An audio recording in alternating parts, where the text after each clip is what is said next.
नमस्कार दोस्तों, स्वागत है आपके अपने यूट्यूब चैनल आकाश ग्लोबल स्टडीज़ पर।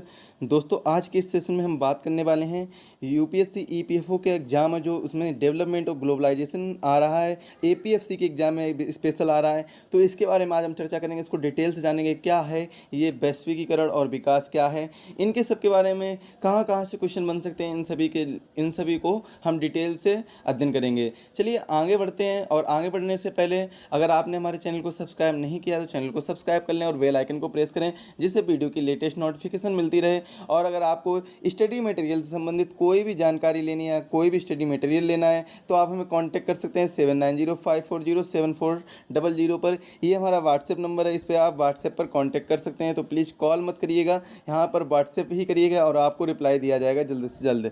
हमारे स्टडी मटेरियल में सभी शामिल हैं। ईपीएफओ के कंप्लीट नोट्स आपको मिल जाएंगे और ईपीएफओ के कंप्लीट नोट्स का जो पैकेज रहेगा बहुत ही कम रहेगा। चलिए आज के इस सेशन में हम जो बात करने वाले हैं वो डेवलपमेंट और ग्लोबलाइजेशन के बारे में बात करेंगे। अब हम डेवलपमेंट के बारे में बात करेंगे, आखिर डेवलपमेंट है क्या।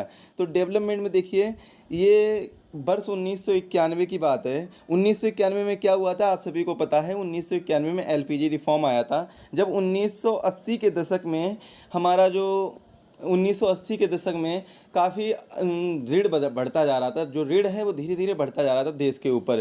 तो देश ने काफ़ी ऋण ले लिया था और ऋण बहुत ज़्यादा बढ़ता जा रहा था। तो इस वजह से 1991 में क्या करना पड़ा कि भारत को विश्व बैंक और आईएमएफ का नाम तो समझते ही होंगे, तो इंटरनेशनल मॉनेटरी फंड, तो विश्व बैंक और आईएमएफ के पास जाना पड़ा। काहे के लिए जाना पड़ा? लोन लेने के लिए जाना पड़ा। तो जब लोन लेने के लिए जाना पड़ा तो आईएमएफ देखो, जब लोन देता है तो कुछ ना कुछ शर्तें रखवाता है। तो आईएमएफ ने क्या किया, कुछ शर्तें रखवा ली कि आप ये करेंगे, आप वो करेंगे। एलपीजी रिफॉर्म के टाइम एलपीजी रिफॉर्म की शर्त रखवा ली। तो इसके बाद में 1991 में क्या हुआ कि एलपीजी रिफॉर्म आया है। 1991 में जब एलपीजी रिफॉर्म आया था तब उस समय सरकार किसकी थी? पीवी नरसिम्हा राव की थी। और इसके बाद में फाइनेंस मिनिस्टर कौन थे, क्वेश्चन पूछा जाता है। फाइनेंस मिनिस्टर कौन थे? तो फाइनेंस मिनिस्टर थे मनमोहन सिंह। ये सभी को पता है, मनमोहन सिंह फाइनेंस मिनिस्टर थे।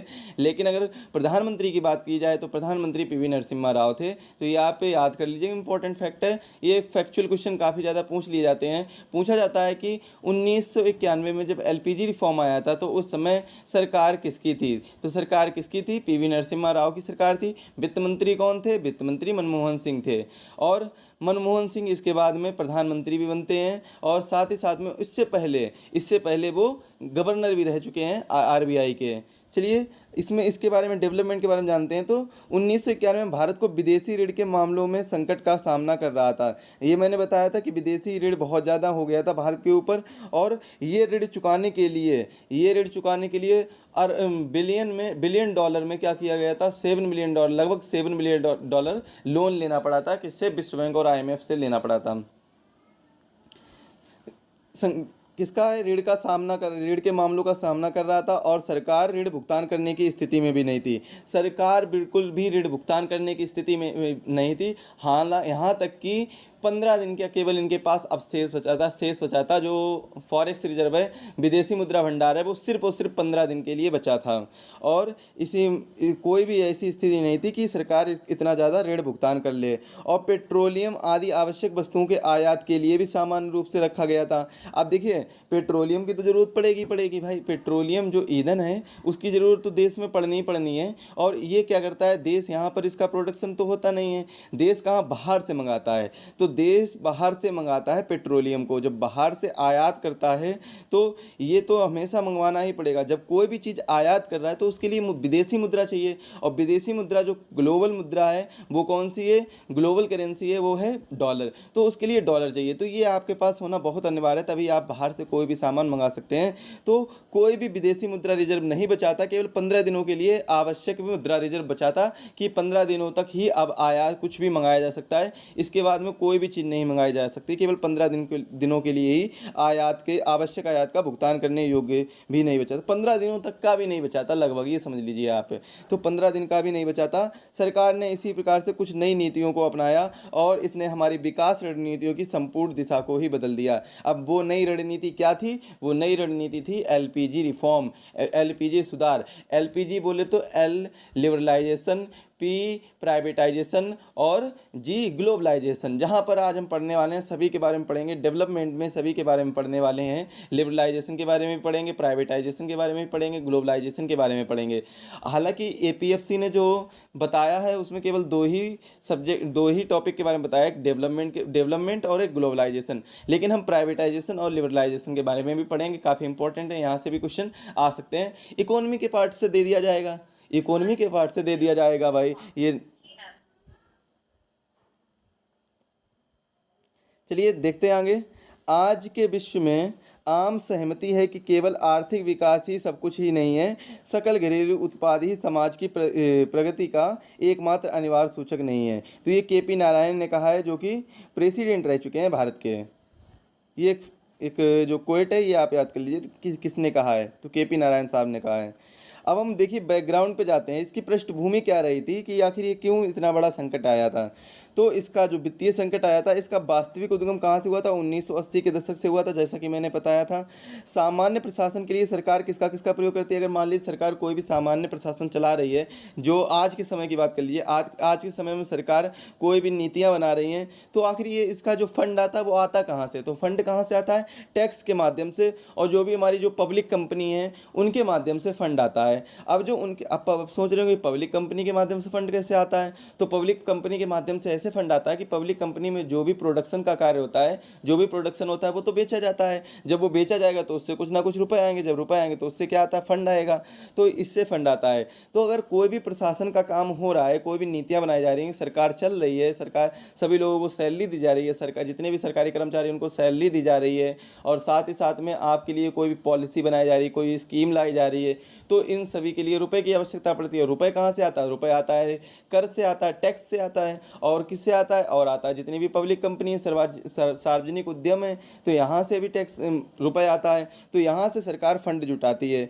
अब क्या हुआ कि जब व्यय ज़्यादा हो जाता है, मतलब जब खर्चा एक्सपेंस ज़्यादा हो जाता है और इनकम कम हो जाती है, इनकम कम हो जाती है और व्यय ज़्यादा हो जाता है, तो क्या करती है? तो सरकार बैंकों या जन सामान्यतः अंतर्राष्ट्रीय वित्तीय संस्थानों से उधार लेने लगती है। अब जब, क्योंकि सरकार भाई नीतियां बनाएगी, अगर सरकार नीतियां नहीं बनाएगी, सरकार कोई पॉलिसी नहीं लाएगी, सरकार कोई नई स्कीम नहीं लाएगी, तो आप वोट नहीं देंगे। तो सरकार को तो ये करना ही करना है, और सरकार को इस हिसाब से भी करना है, क्योंकि मिश्रित अर्थव्यवस्था है। मिश्रित अर्थव्यवस्था में समाज को भी लेकर चलना है, प्राइवेट निजीकरण को भी लेकर चलना, मतलब कंप्लीट मिक्स को लेकर चलना है। और ये मैंने बताया भी था आपको जब इकोनॉमिक की क्लास ली थी, इकोनॉमिक की क्लास में मैंने कंप्लीट बताया था। चलिए यहाँ से मैं आपको बता देता हूँ कि मैंने किस किस की क्लास ले ली है। मॉडर्न हिस्ट्री की क्लास आपकी मैराथन कंप्लीट करा दी गई है। इंडियन इकोनॉमिक क्लास आपकी कंप्लीट करा दी गई है। जो एडिशनल टॉपिक हैं जैसे बजट हुआ, इकोनॉमिक सर्वे हुआ, एलपीजी रिफॉर्म हुआ, ये सब चीज़ें मैं आपको अभी करा दे रहा हूँ। ये आप धीरे धीरे करते रहिए, पॉपुलेशन भी करा देंगे, तो ये सारी चीज़ें आपको कराते रहेंगे। और यहाँ से देखिए क्या है, अब हम टॉपिक पर वापस आते हैं। तो क्या करती है, जब उनके पास रुपए नहीं होता है, क्योंकि व्यय ज़्यादा हो रहा है, एक्सपेंस ज़्यादा हो रहा है, इनकम कम हो रही है, आय कम हो रही है, खर्चा ज़्यादा हो रहा है, व्यय ज़्यादा हो रहा है, तो अब इस सिचुएशन में सरकार क्या करेगी? इस सिचुएशन में गवर्नमेंट लोन लेगी। किससे लोन लेगी? अंतर्राष्ट्रीय संस्थानों से, जो भी इंटरनेशनल कंपनी है उनसे लोन लेगी। इंटरनेशनल बैंक हैं जो भी, जैसे कि विश्व बैंक हो गया, IMF हो गया, इन सभी से बैंक लेंगी, जो संस्थान है इन सभी से लोन लेगी सरकार। तो जब ये इन सभी से लोन लेती है सरकार, तो इस प्रकार वह अपने घाटे का वित्तीय प्रबंधन करने के लिए ऋण लेती है। घाटे का वित्तीय प्रबंधन करने के लिए ऋण लेती है। आप सोच रहे होंगे कि घाटा क्या है, आखिर यहाँ पर घाटा क्या हो जाता है? तो घाटा यह है कि जब सरकार ने व्यय ज़्यादा कर दिया, आय कम है, तो जितना भी इन दोनों का अंतर आएगा वही क्या कहलाएगा? वही घाटा कहलाएगा। वो कैसा? अपने घाटे का वित्तीय प्रबंधन। अब इस घाटे का वित्तीय प्रबंधन भी करना पड़ेगा। भाई घाटा हुआ है तो घाटा का रुपए कहीं ना कहीं से तो लाना ही पड़ेगा। तो इसके लिए सरकार क्या करती है? लोन लेती है। तो सरकार यहाँ से अंतर्राष्ट्रीय संस्थान, वित्तीय संस्थानों से लोन लेती है। अब भारत में स्थिति क्या है कि भारत में स्थिति ऐसी है कि आयात तो ज़्यादा होता है, मतलब भारत सामान मंगवाता ज़्यादा है, लेकिन भारत सामान भेजता कम है। और मैंने एक वीडियो बनाया था, इसके बारे में मैंने बताया था कि कोई भी देश की स्थिति किस प्रकार से ज़्यादा अच्छी हो सकती है। कोई भी देश की स्थिति है वो किस प्रकार अच्छी हो सकती है, जब वहाँ पर रिसोर्सेस उपलब्ध हों, वहाँ पर संसाधन उपलब्ध हों। जब संसाधन उपलब्ध होंगे तभी उस देश की कंडीशन अच्छी होगी। ऐसा नहीं है कि बहुत ज़्यादा रुपए छाप दिए जाएं। हाँ, जब मैंने मॉनेटरी पॉलिसी वाला वीडियो बनाया था तब मैंने ये बात बताई थी। तो मॉनेटरी पॉलिसी भी आप देख लीजिए, मॉनेटरी पॉलिसी से 1 से 2 क्वेश्चन फंसने वाले हैं। तो मॉनेटरी पॉलिसी के बारे में हम डिटेल से डिस्कस करेंगे बाद में, अगले वीडियो में मॉनेटरी पॉलिसी के बारे में ही डिस्कस करेंगे। तो विदेशी मुद्रा का आगमन ना हो पाना, जब निर्यात कम है, निर्यात मतलब बाहर ज़्यादा भेजता है, बाहर कम भेजता है सामान अपना, मतलब कोई दूसरे कंट्री में अपना सामान कम जाता है और लेकिन दूसरी कंट्री से अपनी कंट्री में सामान बहुत आता है। तो इस स्थिति में क्या होता है कि विदेशी मुद्रा का आगमन नहीं हो पाता है। आप सोच रहे हो आगमन कैसे नहीं हो पाता है, तो आगमन ऐसे नहीं हो पाता है कि जो हमारे पास फॉरेक्स है, जो फॉरेन एक्सचेंज रिजर्व है, जो भी हमारे पास विदेशी मुद्रा भंडार है, तो विदेशी मुद्रा भंडार जो हमारा है, अगर हम ज़्यादा सामान मंगाएंगे तो हमें विदेशी मुद्रा ही देनी पड़ेगी। जैसे डॉलर है तो डॉलर ही देनी पड़ेगी, रुपए तो कोई लेगा नहीं। रुपए की वैल्यू क्या हो जाएगी, बाहर कुछ भी नहीं हो जाएगी, क्योंकि वहाँ तो चलते नहीं है। जहाँ से जिस कंट्री में हम सामान मंगा रहे हैं, या तो हम डॉलर दें या तो हम उसी की करेंसी दें, उसी कंट्री की करेंसी। क्योंकि डॉलर इसलिए ले लेगा क्योंकि डॉलर ग्लोबल करेंसी है, और डॉलर ग्लोबल करेंसी होने की वजह से हर जगह मान्य हो जाती है। जब हर जगह मान्य हो जाती है तो इसी वजह से डॉलर ले लेगा, या तो वहाँ के देश की अपनी करेंसी ले लेगा। तो इस हिसाब से क्या होता है कि जब आयात तो ज़्यादा करने लगता है भारत और निर्यात कम करता है, मतलब अपने पास सामान भेजता कम है, अब मंगाता ज़्यादा है। आयात है जो यहाँ पर क्या है, आयात ज़्यादा होता है। ये जो बाहर से आ रहा है इंडिया में ये इंडिया है, ये इंडिया है। अगर देखा जाए तो देखिए, ये मान लीजिए एक इंडिया है, ये एक इंडिया है, ये क्या है, इंडिया है। यहाँ पर सामान आ ज़्यादा रहा है, आयात ज़्यादा हो रहा है बाहर से, लेकिन जा कम रहा है और आ ज़्यादा रहा है। तो इससे क्या होगा कि जो भारत के पास विदेशी मुद्रा भंडार है, तो यहाँ से इनको पेमेंट करना पड़ेगा। सामान कब आएगा, जब यहाँ से इनको पेमेंट होगा तभी तो सामान आएगा। ये कोई भी चीज़ अगर हम मंगाएंगे तो उसका पेमेंट करेंगे तभी तो सामान आएगा। तो यहाँ से सामान आ ज़्यादा रहा है, लेकिन भारत से जा कम रहा है। अब जब भारत से जा नहीं रहा है तो भारत के पास विदेशी मुद्रा नहीं आ पा रही है। जब विदेशी मुद्रा नहीं आ पा रही है तो इससे क्या होता है, विदेशी मुद्रा का आगमन नहीं हो पा रहा है, तो इससे सरकार का व्यय बहुत ज़्यादा होने लगता है और खर्चा कम हो जाता है, इनकम बहुत कम हो जाती है और व्यय ज़्यादा होने लगता है। तो ये स्थिति आ जाती है। आप देखिए 1980 के दशक में ऐसा क्या हुआ, तो 1980 के दशक के अंत तक में ऐसा हुआ कि सरकार का व्यय इतना ज़्यादा हो गया कि ऋण के द्वारा व्यय धारक को क्षमता को अधिक माना जाने लगा, कि व्यय धारक की क्षमता को अधिक माना जाने लगा था, कि इतना ज़्यादा व्यय हो गया था, खर्च इतना ज़्यादा हो गया था, इनकम बहुत कम हो गई थी। इसके बाद में जब कीमतों में वृद्धि होने लगी, अब जब खर्चा ज़्यादा हो गया और आने कम लगा, जो इनकम कम हो गई, तो इससे क्या होगा, इससे कीमतों में वृद्धि होगी, इन्फ्लेशन बढ़ेगा, महंगाई बढ़ेगी, तो कीमतों में वृद्धि हुई। और आयात ज़्यादा और निर्यात कम, हम बाहर से और ज़्यादा बहुत सी चीज़ें मंगाने लगे, भेजने कम लगे, आयात ज़्यादा निर्यात कम। और इसकी वजह से सरकार ने अंतर्राष्ट्रीय पुनर्निर्माण और विकास बैंक, जिसका नाम क्या शॉर्ट फॉर्म होता है IBRD, और इसको हम किस नाम से आज जानते हैं, विश्व बैंक के नाम से जानते हैं। क्वेश्चन यहाँ से फंस सकता है कि IBRD बैंक निम्नलिखित में से कौन सी बैंक है, किस बैंक का पुराना नाम है IBRD बैंक। जो अंतर्राष्ट्रीय पुनर्निर्माण और विकास बैंक है, ये विश्व बैंक का पुराना नाम है। और IMF इंटरनेशनल मॉनेटरी फंड का दरवाज़ा खटखटाया भारत ने। अब भारत ने क्या किया कि भारत ने विश्व बैंक और IMF का दरवाज़ा खटखटाया और देश को $7 बिलियन का ऋण मिला। देश को कितना मिला, $7 बिलियन, जो मैंने स्टार्टिंग बताया था, $7 बिलियन अमेरिकी डॉलर ऋण प्राप्त हुआ। कितना प्राप्त हुआ, $7 बिलियन। तो ये क्वेश्चन यहाँ से देख लीजिए, क्वेश्चन यहाँ पे एक फैक्ट स्टेटमेंट में पूछा जा सकता है। अब लेकिन जब 7 बिलियन लोन दिया तो मैंने क्या बताया था कि कुछ ना कुछ शर्तें रखी जाती हैं। तो शर्तें रखी गई कि LPG रिफॉर्म की। LPG रिफॉर्म क्या होता है, तो इसमें सबसे पहले हम पढ़ेंगे लिबरलाइजेशन के बारे में, उदारीकरण के बारे में पढ़ेंगे कि उदारीकरण क्या होता है। उदारीकरण देखिए, आर्थिक गतिविधियों के नियमन के लिए, मतलब चलाने के लिए, रेगुलेट करने के लिए बनाए गए नियम कानून ही समृद्धि और विकास के मार्गों की सबसे बड़ी बाधा थी। उदारीकरण इन प्रतिबंधों को मुक्त करने की नीति थी। अब उदारीकरण की नीति क्यों लाई गई, तो देखिए आर्थिक जो भी गतिविधियां हो रही हैं, तो इनके नियमन के लिए बहुत से सख्त कानून बनाए गए थे अधिक से अधिक सख्त कानून बनाना, और साथ ही साथ में अब जब सख्त कानून है, अब जैसे क्या है, मान लो लाइसेंस प्रणाली कर दी गई। अब लाइसेंस, औद्योगिक लाइसेंस प्रणाली, अगर आपको औद्योगिक लाइसेंस प्रणाली के अंतर्गत क्या है कि अगर आपको कोई कंपनी खोलनी है तो आपको संबंधित अधिकारी से लाइसेंस प्राप्त करना होगा। आपको कंपनी में मजदूर ज़्यादा रखने तो आपको संबंधित अधिकारी से उसका लाइसेंस प्राप्त करना होगा। आपको कंपनी में क्या प्रोडक्शन करना है, कैसे करना है, इसके लिए आपको लाइसेंस प्राप्त करना होगा। आपको प्रोडक्शन कितना करना है, इसके लिए लाइसेंस प्राप्त करना होगा। आपको वो सामान कितना बाहर करना है, आउटफ्लो कितना करना है, उसके लिए आपको सरकारी संबंधित अधिकारी से आपको अनुमति लेनी होगी। तो ये सभी एक ऐसे ऐसे ऐसे सख्त सख्त कानून थे। तो इन सभी कानूनों को रोकने के लिए उदारीकरण का प्रबंधन किया गया, उदारीकरण की नीति चलाई गई, और उदारीकरण की नीति में इन सभी कानूनों को नाम मात्र कर दिया गया है कि आप बहुत ही इंपॉर्टेंट समय पर ही, जैसे आप मान लीजिए फैक्ट्री खोलने वाले हैं, तो फैक्ट्री खोलने का केवल आप लाइसेंस ले लीजिए, वो एक पंजीकरण करा लीजिए, रजिस्ट्रेशन करा लीजिए रजिस्ट्रार ऑफिस में जाके, रजिस्ट्रार ऑफ कंपनी ऑफिस में जाकर, तो वहाँ से आप कंपनी का रजिस्ट्रेशन करा लीजिए, वहाँ से डायरेक्ट हो जाएगा आपका। तो ये सिंपल सा कर दिया गया है, हर एक चीज़ के लिए लाइसेंस की सुविधा नहीं की गई है। अब देखिए इसमें क्या क्या आता है, मैंने बताया था लाइसेंस, औद्योगिक प्रणाली, आयात निर्यात नीति, तकनीकी नीति, राजकोषीय और विदेशी निवेश नीति। अब विदेशी निवेश नीति में भी बहुत ज़्यादा प्रॉब्लम थी, कोई विदेश से यहाँ आकर निवेश नहीं कर सकता था, तो वो करता भी था तो उससे बहुत ज़्यादा टैक्स लिया जाता था, कारपोरेशन टैक्स वगैरह पड़ता था। तो इस वजह से निगम यहाँ से वो निवेश नहीं करता था, विदेशी कोई भी आकर यहाँ पर निवेश नहीं करता था। तो इस वजह से देश को और संकट का सामना करना पड़ रहा था। अब सामना इसलिए करना पड़ रहा था क्योंकि सामान मंगा ज़्यादा रहा था, भेज कम रहा था, तो विदेशी मुद्रा भंडार कम हो रहा था, और विदेशी मुद्रा भंडार अगर कम हो रहा था तो बहुत से ऐसे संसाधन है जो मैं बाहर से मंगाने से हमें दैनिक जीवन की जो प्रक्रियाएं हैं वो चलती हैं। अगर वो नहीं आएगा तो दैनिक जीवन की प्रक्रियाएं भी नहीं चलेंगी, जैसे कि पेट्रोलियम हुआ, अन्य संसाधन हुए।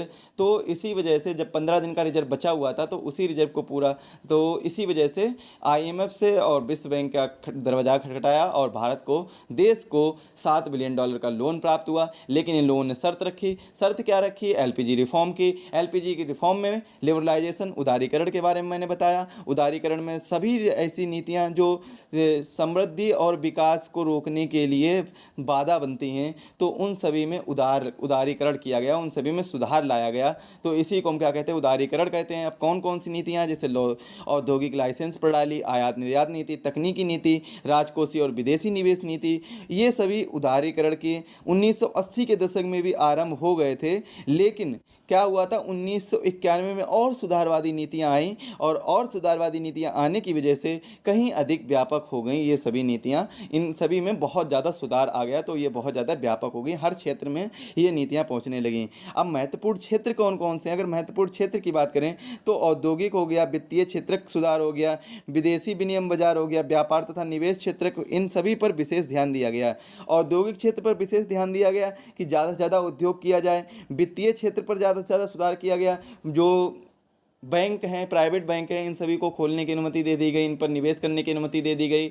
और साथ ही साथ में क्या किया गया, विदेश विनिमय बाजार पर भी अच्छे सुधार लाए गए, जिससे क्या हुआ कि विदेशी लोग आकर डायरेक्ट मार्केट में अपना निवेश कर सकें, तो इनडायरेक्ट ये सब कर सकें। और व्यापार तथा निवेश में भी, जो बाजार में भी, व्यापार में भी, ट्रेड में भी, मार्केट में भी और इन्वेस्टमेंट में भी, तीनों में बाजार, व्यापार तथा निवेश के इन सभी सेक्टर पर विशेष ध्यान दिया गया, जिससे ज़्यादा से ज़्यादा विदेशी लोग आएँ और यहाँ पर इन्वेस्ट करें, यहाँ पर व्यापार करें, यहाँ पर मार्केट से कुछ ना कुछ सामान लें। तो इस वजह से क्या होने लगा कि विदेशी मुद्रा है हमारे पास एकत्र होने लगी, रिजर्व बढ़ने लगा था। आप सभी को यहाँ तक समझ में आया होगा, ऐसी मैं आशा करता हूँ। तो अगर किसी को नहीं समझ में आया तो कमेंट में करिएगा, और कमेंट के बाद में आप हमें कांटेक्ट करके व्हाट्सएप पर भी कोई भी डाउट है पूछ सकते हैं। अगर आपको नोट्स नहीं भी चाहिए तब भी आप पूछ सकते हैं, और अगर आपके पास कोई फाइनेंशियल क्राइसिस है और आपको नोट्स चाहिए तो आप तब भी आप कह सकते हैं, आपको नोट्स प्रोवाइड करा दिए जाएंगे। चलिए अगले टॉपिक की ओर देखते हैं, औद्योगिक क्षेत्र का विनियमीकरण। आखिर क्या क्या इसमें रेगुलेशन किए गए, क्या क्या नियम बनाए गए औद्योगिक क्षेत्र में। तो पहले औद्योगिक क्षेत्र में लाइसेंस की सुविधा थी, जो जिसमें फर्म स्थापित करने के लिए, बंद करने के लिए, उत्पादन की मात्रा का निर्धारण करने के लिए गवर्नमेंट ऑफिसर की जो संबंधित अधिकारी होगा गवर्नमेंट, उसके अनुमति अनिवार्य थी। लेकिन इस ये अनुमति अनिवार्य अब नहीं कर दी गई, जो सुधार लाया गया। अनेक उद्योगों में निजी उद्यमियों का प्रवेश ही निषिद्ध था कि जो भी निजी उद्योग, और कई से ऐसे उद्योग थे जिसमें प्राइवेट लोग वहाँ पर जा ही नहीं सकते। प्राइवेट मतलब वो सार्वजनिक कंपनी है तो सार्वजनिक कंपनी ही रहेगी, वो प्राइवेट हो ही नहीं सकती, वहाँ पर प्राइवेट कोई जा ही नहीं सकता है। तो इस प्रकार के इनमें सुधार लाया गया और कुछ ना कुछ परसेंटेज और कुछ ना कुछ शेयर के आधार पर वो कंपनी को निजी भी किया गया है। कुछ ना कुछ शेयर के आधार पर, कंप्लीट निजी कभी भी किसी कंपनी को नहीं किया गया है। कुछ ना कुछ शेयर के आधार पर किसी एक समय काल के लिए लीज पर दी गई है, ना कि पूरा प्राइवेट किया गया है। अगला देखिए, कुछ वस्तुओं का उत्पादन केवल लघु उद्योग ही कर सकते हैं और कीमत का निर्धारण तथा विवरण के बारे में नियंत्रण किया गया है। अब क्या है, कुछ वस्तुओं का जो उत्पादन है केवल लघु उद्योग ही कर सकते हैं। जो बड़े उद्योग हैं ये उन वस्तुओं का वो उत्पादन नहीं कर सकते हैं। और साथ ही साथ में उत्पादन जब लघु उद्योग करेंगे, अब इनमें भी क्या किया गया है कि जो बड़े उद्योग हैं उनके लिए जो कीमतों का निर्धारण है, कीमत क्या क्या रखेंगे, वो कंपनी बना रहे, कंपनी में अपना सामान बना रहे, प्रोडक्शन कर रहे हैं और कीमत निर्धारण करने का भी अधिकार उनके पास नहीं है। तो समझिए आप, कीमत निर्धारण करने का और कैसे कैसे वितरण करना है, डिस्ट्रीब्यूट कैसे करना है सामान को, प्रोडक्ट को कैसे कैसे डिस्ट्रीब्यूट करना है, तो वो सभी निर्धारण कौन करेगा, सरकारी ऑफिसर करेगा, सरकारी कर्मचारी करेगा। अब हम बात करते हैं वित्तीय क्षेत्र की। वित्तीय क्षेत्र का देखिए क्या है कि नियमन का दायित्व किसका है, आरबीआई का, और इसकी विभिन्न संस्थाएं भी हैं वित्तीय क्षेत्र की। वो कौन कौन सी हैं, व्यावसायिक और निवेश बैंक, स्टॉक एक्सचेंज, विदेशी मुद्रा भंडार, ये सभी वित्तीय क्षेत्र की संस्थाएं हैं जो क्या करती हैं, ये सभी विदेशी जो वित्तीय क्षेत्र है, फाइनेंशियल सेक्टर है, इसको देख रेख करती हैं। व्यावसायिक और निवेश बैंक कि कौन कितना निवेश कर रहा है, क्या क्या व्यवसाय चल रहे हैं, स्टॉक एक्सचेंज में कितना विदेशी मुद्रा आ रहा है, और साथ ही साथ में विदेशी मुद्रा बाजार भी इसके अंतर्गत आ जाता है। इसके बाद में हम देखते हैं कि बैंकों में विदेशी निवेश की अब सीमा बढ़ा दी गई, पहले कम थी, अब 74% कर दी गई थी 1991 के बाद में। और जो भी मर्चेंट बैंक हैं, म्यूचुअल फंड्स हैं, पेंशन फंड हैं, ये सभी विदेशी जो संस्थागत हैं, इनमें निवेशकों को अब भारतीय वित्तीय बाजारों में निवेश की अनुमति भी मिल गई थी। अब भारतीय वित्तीय बाजार में ये निवेश कर सकते हैं और साथ ही साथ में इन सभी कंपनी को स्थापित भी कर सकते हैं। अगला देखिए क्या किया गया, कर में सुधार किया गया। कर में सुधार किया गया, इसमें इसके लिए कौन कौन सी नीति अपनाई गई, राजकोषीय नीतियां भी कहा गया है। कर में सुधार करना यानी राजकोषीय नीतियां भी इसे कहा गया है, जिसमें क्या है, सामूहिक कर में सुधार की नीतियों को राजकोषीय नीति कहा गया है। इसमें सामूहिक कर को सुधारा गया था। 1991 के बाद आय पर लगाए गए कर को दर में कमी की गई है। देखिए आयकर कैसा होता है, आयकर होता है डायरेक्ट टैक्स। तो डायरेक्ट टैक्स लोगों को पता चलता है कि किस तरीके से इतना ज़्यादा टैक्स ले लिया गया, बहुत ज़्यादा ले लिया जाता था। तो इस हिसाब से आयकर में जो है उसकी दर में कमी कर दी गई, अब ज़्यादा टैक्स नहीं लिया जाएगा। ये डायरेक्ट टैक्स में तो सुधार किया ही किया गया, साथ ही साथ में और क्या किया गया, निगम कर है, ये निगम कर भी बहुत अधिक था, कारपोरेशन टैक्स। और आपको बता दें, इंडिया की जो सबसे ज़्यादा इनकम, दो जीएसटी के पहले की बात अगर करते हैं तो इंडिया की सबसे ज़्यादा इनकम कारपोरेशन टैक्स से ही होती थी, निगम कर से ही होती थी।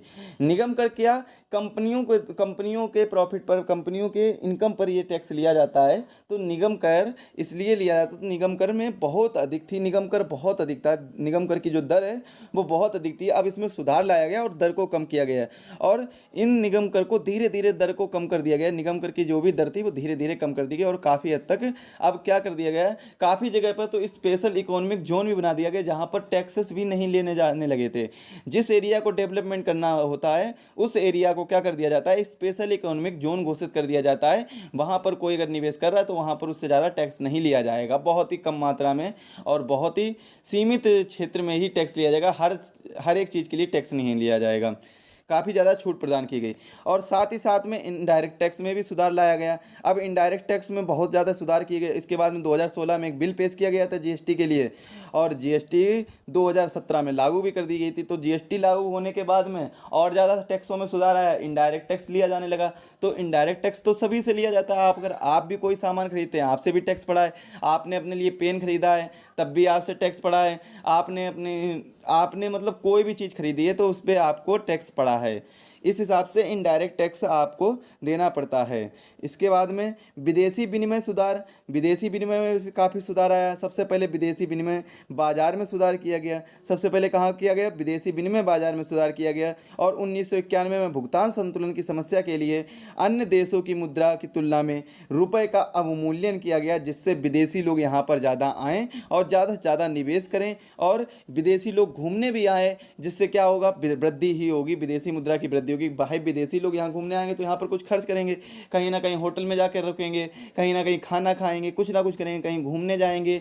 तो हर तरफ से क्या है, वो क्या करेंगे? विदेशी मुद्रा देंगे। अब यहाँ पर तो कोई विदेशी मुद्रा लेगा नहीं, तो यहाँ के स्टॉक एक्सचेंज पर जाकर वो विदेशी मुद्रा को यहाँ की करेंसी से चेंज कराएंगे। जब चेंज कराएंगे तो वो विदेशी मुद्रा में वहाँ उन लोगों के पास पहुँचेगी। अब उन्हें भी तो करेंसी चाहिए होती है, तो वो जो बड़ी बड़ी एजेंसियाँ हैं उनके पास जाएगी, वहाँ से ये सब लेगी। तो इससे सरकार का विदेशी मुद्रा भंडार बढ़ेगा। तो इसी वजह से 1991 में भुगतान संतुलन की समस्या के लिए देशों की मुद्रा की तुलना में रुपए का अवमूल्यन किया गया। जो अन्य देश हैं उनकी मुद्रा की तुलना में रुपए का अवमूल्यन कर दिया गया, डीवैल्यूएशन कर दिया गया, रुपए की वैल्यू गिरा दी गई थी। अब क्या होने लगा कि अब बाजार ही विदेशी मुद्रा की मांग और पूर्ति के लिए आधार पर विनिमय दरों को निर्धारित कर रहा था। अब कौन कर रहा था? बाजार कर रहा था। पहले सरकारी नियंत्रण था। पहले किसका था? सरकारी नियंत्रण था। अब कौन कर रहा था? बाजार कर रहा था। यहाँ से देखिए स्टेटमेंट से क्वेश्चन पूछा जा सकता है।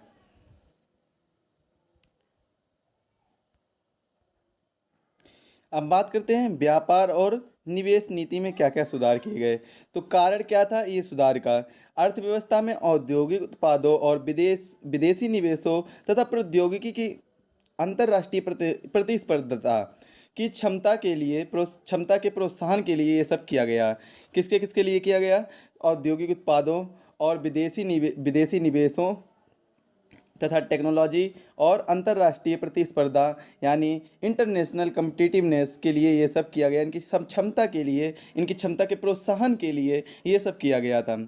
आगे देखते हैं, भारत आंतरिक उद्योगों के संरक्षण के लिए आयात के परिमाण की सीमित रखने के लिए विभिन्न प्रकार की नीतियां अपना रहा था। इससे क्या हो रहा था कि इससे आयात पर कड़े नियंत्रणों और उच्च प्रशुल्कों का प्रयोग होता था। आयात पर बहुत ज़्यादा नियंत्रण था, कड़ा नियंत्रण था, और ज़्यादा से ज़्यादा उच्च प्रशुल्क प्रयोग किया जाने लगा था। इससे क्या हो कि ये नीतियाँ कुशलता और स्पर्धा क्षमता को कम करती थी। जो भी ये नीतियाँ थी कि ज़्यादा ज़्यादा प्रशुल्क लिया जा रहा है, उच्च प्रशुल्क लिया जा रहा है, जिसे टैरिफ टैक्स भी कहते हैं। क्या कहते हैं? Tariff tax. जब यहाँ एक कंट्री से दूसरे कंट्री में जो सीमा पर जो टैक्स लगता है, जो बाउंड्री पर टैक्स लगता है, इधर से उधर जाने का जो टैक्स लगता है, वो उच्च प्रशुल्क होता है, मतलब प्रशुल्क होता है, टैरिफ टैक्स होता है। इनका प्रयोग ज़्यादातर हो रहा था। तो ये नीतियाँ कुशलता और स्पर्धा की क्षमता को कम करती थी, जिससे देश में विनिर्माण और उद्योगों की समृद्धि दर कम हुई। अब इसमें सुधार क्या क्या किया गया? सुधार किया गया, आयात निर्यात पर परिमाणात्मक प्रतिबंधों की समाप्ति कर दी गई। प्रशुल्क यानी टैरिफ रेट दर में कटौती की गई। आयातों के लिए लाइसेंस प्रक्रिया की समाप्ति और हानिकारक और पर्यावरण संवेदी उद्योगों के उत्पाद को छोड़कर। अब क्या है कि आयातों की लाइसेंस प्रक्रिया को समाप्त कर दिया गया, लेकिन लाइसेंस लेना पड़ेगा। वो किस में लेना पड़ेगा? जब वो किन किन में लेना पड़ेगा? आपको हानिकारक और पर्यावरण संवेदी उद्योग हैं, इनके उत्पादों को छोड़कर आपको सभी में लाइसेंस नहीं लेना होगा, इनमें लाइसेंस लेना होगा मतलब। इसके बाद हम बात करते हैं प्राइवेटाइजेशन की, निजीकरण की बात करते हैं। निजीकरण क्या है? तो निजीकरण देखिए, सरकार का स्वामित्व ना होकर निजी का स्वामित्व होना ही क्या कहलाता है? निजीकरण कहलाता है। कौन कौन से दो रास्ते हैं? सार्वजनिक क्षेत्र की कंपनियों के स्वामित्व और प्रबंधन से सरकार की वापसी, पब्लिक कंपनी की एक मुश्त बिक्री द्वारा पब्लिक कंपनी के उद्यमों की सार्वजनिक क्षेत्र के इक्विटी के हिस्से को जनता को बेचकर निजीकरण या विनिवेश के रूप में जाना जाता है। इनको आप समझिए, बहुत ही अच्छे से दो दो प्रकार की डिफिनीशन टाइप में लिखी हैं, तो आप इन दोनों को पढ़ लीजिए और याद कर लीजिए क्या क्या हो सकता है, ये इंपॉर्टेंट यहाँ से फंस सकता है। इसके बाद में उद्देश्य क्या है, उद्देश्य देखिए क्या आता है, वित्तीय अनुशासन में सुधार किया गया आधुनिकीकरण की सुविधा प्रदान करना ही इसमें उद्देश्य है इनका। अब देखिए जहाँ से क्वेश्चन आने वाला है, इस टॉपिक से जहाँ से क्वेश्चन आने वाले हैं स्टेटमेंट में या फिर कैसे भी क्वेश्चन आने वाले हैं, तो वो यहीं से क्वेश्चन आने वाले हैं। देखिए पढ़िए, महारत्न कंपनियां, तो महारत्न कंपनियां केंद्रीय सार्वजनिक क्षेत्र उद्यम सीपीएसई जिसे सेंट्रल पब्लिक सेक्टर इंटरप्राइजेस कहते हैं।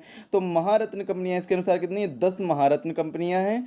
और इसके बाद में मिनी रत्न कंपनियां कितनी हैं, 14 मिनी रत्न कंपनियां हैं। चलिए अभी करेंट टाइम के पहले महारत्न कंपनियों की बात करते हैं, मिनी रत्न को छोड़ते हैं। महारत्न कंपनियां अभी कितनी हैं, पहले कितनी थी, 10 थी, अब कितनी है, 14 हैं। चलिए देखते हैं।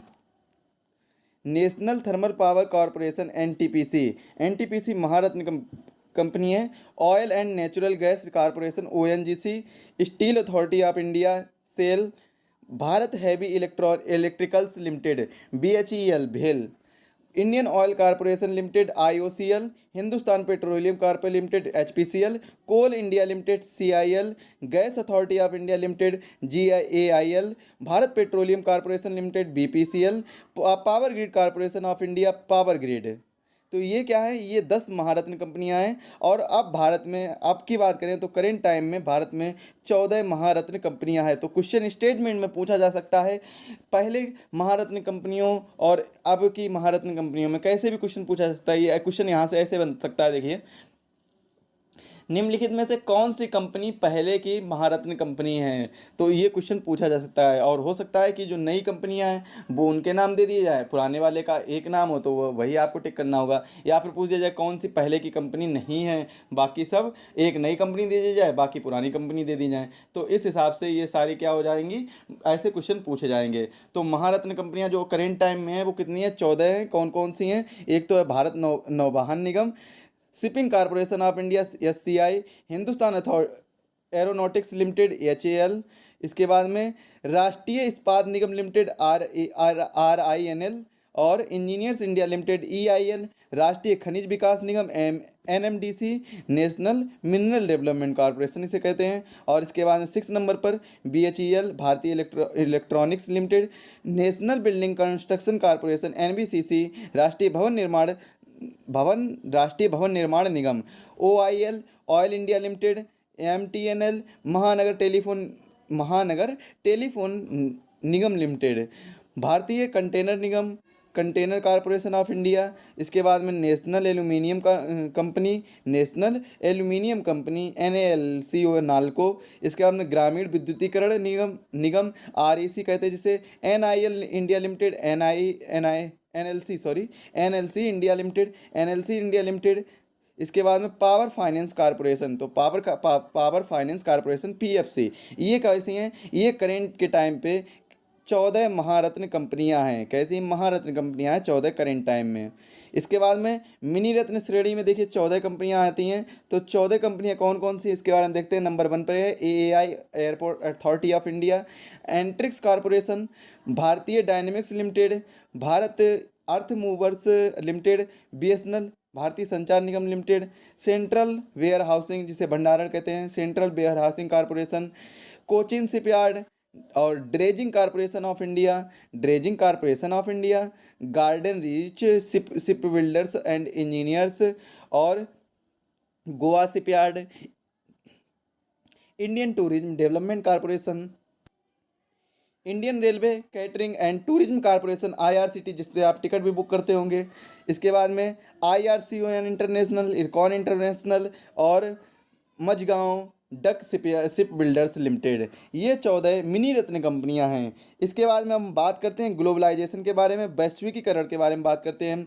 तो किसी अर्थव्यवस्था का विश्व अर्थव्यवस्था के साथ एकीकरण के रूप में जाना जाता है। वैश्वीकरण क्या होता है, कोई भी अर्थव्यवस्था है वो विश्व अर्थव्यवस्था के साथ एकीकरण के रूप में जानी जाती है, और जो एक जटिल परिघटना है, और यह उन सभी नीतियों का परिणाम है जिनका उद्देश्य विश्व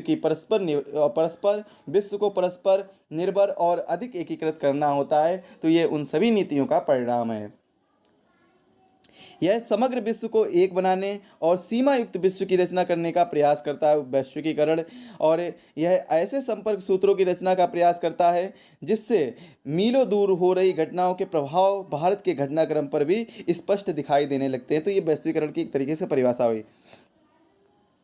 अब हम बात करते हैं आउटसोर्सिंग। वैश्वीकरण में जो आउटसोर्सिंग होता है, जैसे आपने देखा होगा कि आउटसोर्सिंग भर्ती चल रही है, तो आप लोग भर्ती भी करते होंगे, जैसे बाहर जाना हो तो बाहर से कुछ आपको सुविधाएं देनी हो, बाहर पर कंपनी में काम करना, तो ये सब आउटसोर्सिंग से आता है। हम इनके बारे में डिटेल्स जानते हैं। इसमें कंपनियां किसी बाहरी स्रोत से नियमित सेवाएं प्राप्त करती है, बाहरी स्रोत से नियमित सेवाएं प्राप्त करती है जिन्हें पहले देश के भीतर ही प्रदान किया गया था, जैसे कि कानूनी सलाह, कंप्यूटर सेवा, विज्ञापन सुरक्षा। अब ये बाहरी स्रोत से भी प्राप्त कर सकते हैं। संचार के माध्यमों में आई क्रांति, विशेषकर सूचना प्रौद्योगिकी के प्रसार में अब इन सेवाओं को ही एक विशिष्ट आर्थिक गतिविधि का स्वरूप प्रदान किया गया है। लेखांकन सेवाएं, बैंक सेवाएं, संगीत की रिकॉर्डिंग, फिल्म संपादन, पुस्तक संपादन, चिकित्सा संबंधी परामर्श, यहाँ तक कि शिक्षण कार्य भी अब आउटसोर्सिंग की मदद से होने लगे हैं। आपने देखा होगा काफ़ी एजुकेशन जो प्लेटफॉर्म है, जो विदेशी एजुकेशन प्लेटफॉर्म है, वो ऑनलाइन आकर यहाँ पर भी शिक्षण संस्थान दे रहे हैं। वो वहीं पर अपने देश में ही हैं, लेकिन यहाँ पर आउटसोर्सिंग की मदद से यहाँ पर काम कर रहे हैं।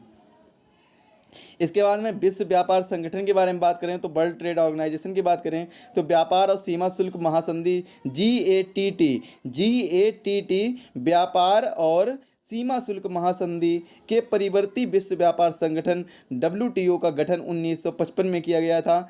महासंधि की रचना 23 देशों ने मिलकर 1948 में की थी। उद्देश्य इसका क्या क्या था? उद्देश्य था कि कोई देश मनमाने ढंग से व्यापार के मार्ग में बाधाएं ना खड़ी कर पाए, सेवाओं के सृजन और व्यापार के मार्ग में बाधाएं खड़ी ना कर पाए, और साथ ही साथ में सेवाओं एवं